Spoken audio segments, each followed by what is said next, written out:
चंदन DJ कटैया।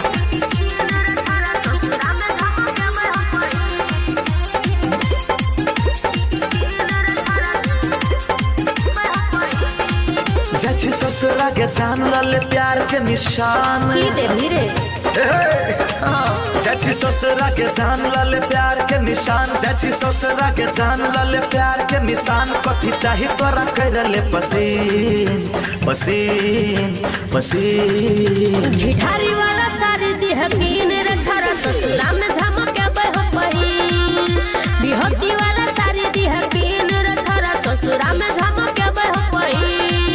जची ससुरा के जान ले प्यार के निशान जची ससुरा के जान ले प्यार के निशान कथी चाही तोरा कर ले पसीन पसीन पसीन झिठारी वाला सारी दिहकीन रे छरा ससुरा में झमके बह पहिन बिहती वाला सारी दिहकीन रे छरा ससुरा में झमके बह पहिन। चंदन डीजे आपका घर कहाँ है? कटैया बाबा स्थान भगवान पदी।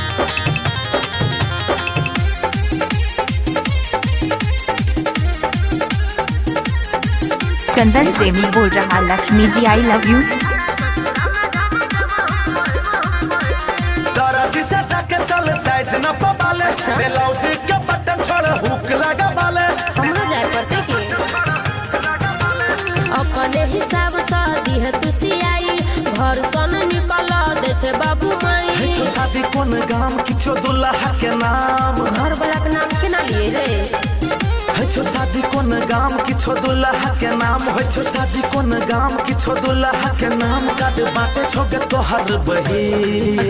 बहिन बहिन घिठारी वाला सारी दिहकीन रे छरा ससुरा में झमके बह पहिन बिहती वाला सारी दिहकीन रे छरा ससुरा में झमके बह पहिन बिहती वाला सारी दिहकीन रे छरा ससुरा में झमके बह पहिन।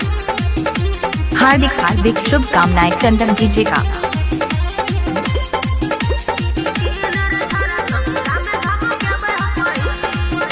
मिले के तू जान जोगाड़ लगाना कोना ये वो शादी दिन किछ तो बताना तू टेंशन नहीं लेना सब सेटिंग मिला देबो बहन के बरतिया बियाह में आई है हेते हम संबर तू वीडियो बनाई है मुकेश भगत कहो सानू पक्का एबो हम जानू सच करे गिफ्ट नहीं भूली है मुकेश भगत कहो सानू पक्का एबो हम जानू मुकेश भगत कहो सानू पक्का एबो हम जानू आगा बैठल रहतो कोसली हची अच्छा जी ओके जी घिठारी वाला सारी दिहकीन रे छरा ससुरा में झमके बह पहिन बिहती वाला सारी दिहकीन रे छरा ससुरा हार्दिक हार्दिक शुभकामनाएं चंदन डीजे का। तोरा डर लगतो तो दूसरों हाथे भेज